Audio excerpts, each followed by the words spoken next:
I'm your host, Annie Bowles, and this is News du Jour.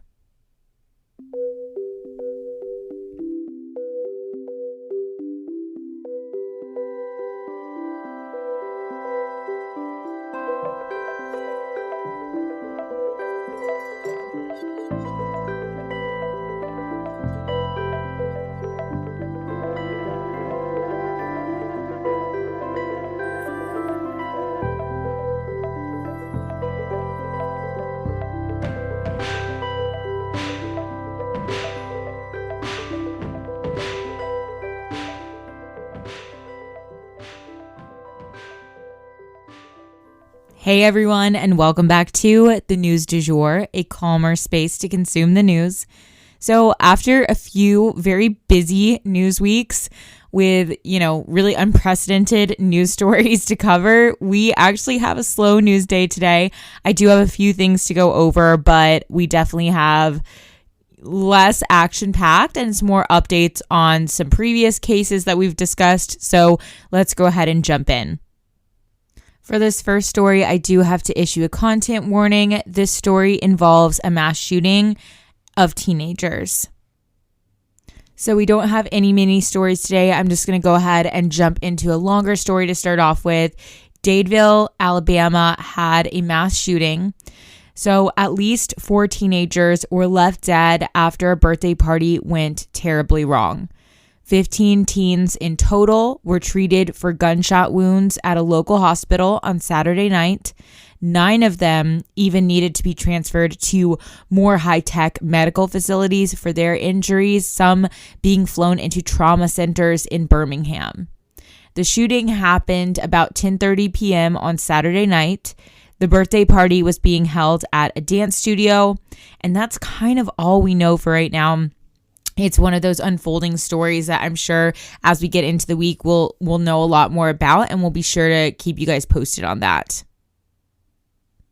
And with that, we will jump into our next story, which is exactly that kind of update. So if you guys remember, Bob Lee, the founder of Cash App, was found stabbed to death in San Francisco less than 2 weeks ago. This news shocked the tech world, with many prominent tech figures speaking out about what a great guy Bob Lee had been. Well, now an acquaintance of Bob's, a 38-year-old Nima Monemi, was arrested for his murder. Nima was a tech consultant and entrepreneur.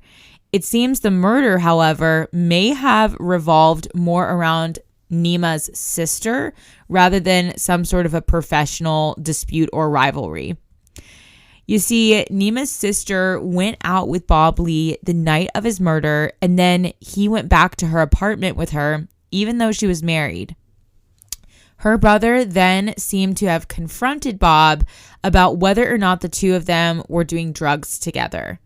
Bob insisted that they were not, and he left with Nima that night, about 30 minutes before he was likely to have been killed. And this was captured them leaving on a CCTV kind of camera.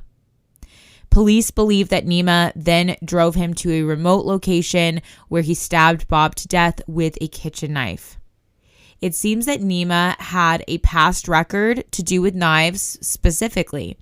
He was charged with illegal possession of a switchblade, in addition to driving with a license that was suspended after getting a DUI. Mr. Lee was known to his friends and family to be a kind, bright, and brilliant young man. He leaves behind 2 daughters.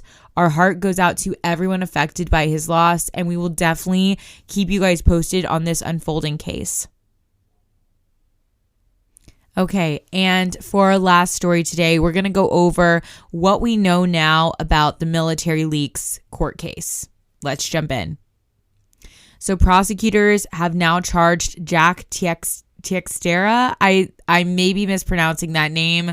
If you guys want to DM me, I know a lot of you guys DM me about pronunciation, but I want to say Teixeira.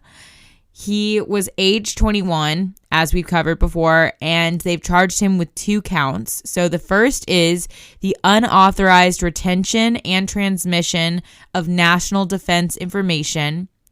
And number 2, the unauthorized removal and retention of classified documents or materials. So for the time being, he remains in custody, and a hearing is scheduled for Wednesday to determine further detention, according to a statement from the U.S. Attorney's Office in Massachusetts.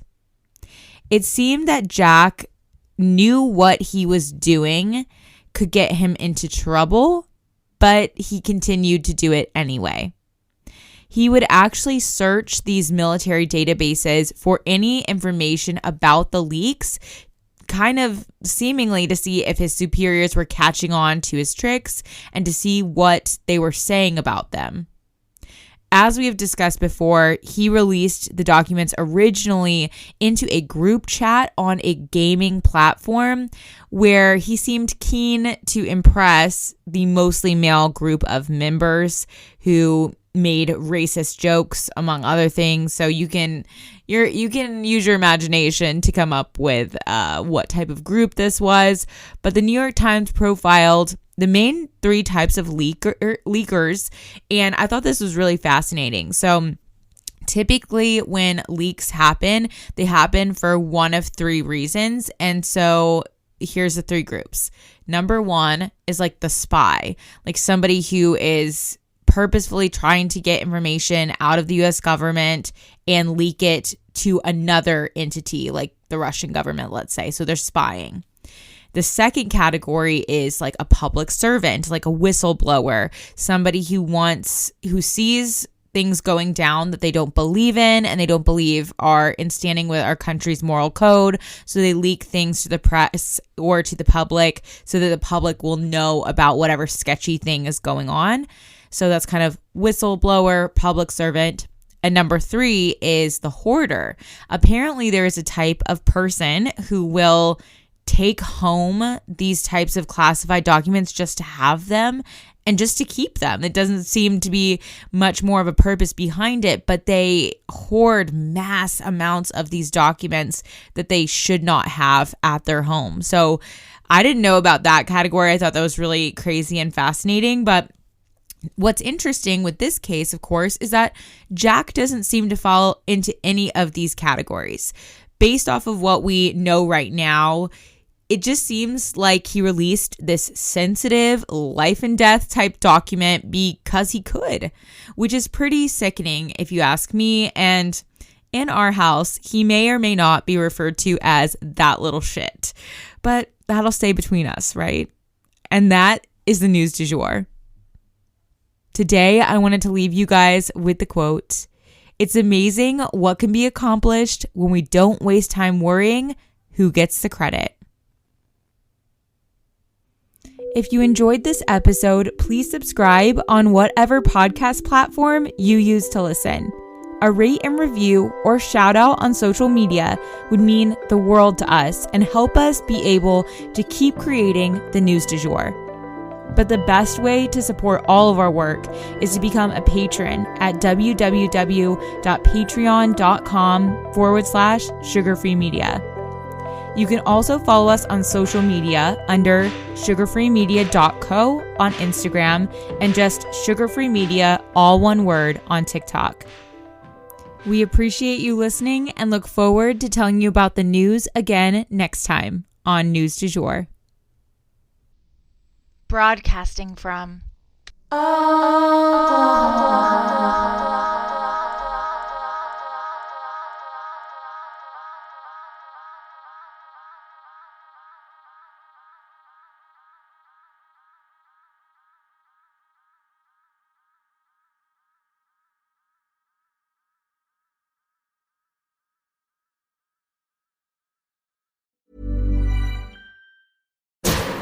If you want legendary service, if you want sweeter discounts, try bundling with insurance.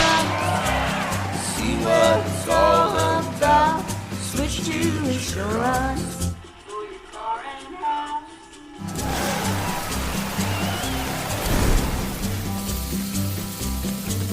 Get a quote and save by bundling auto and home with insurance.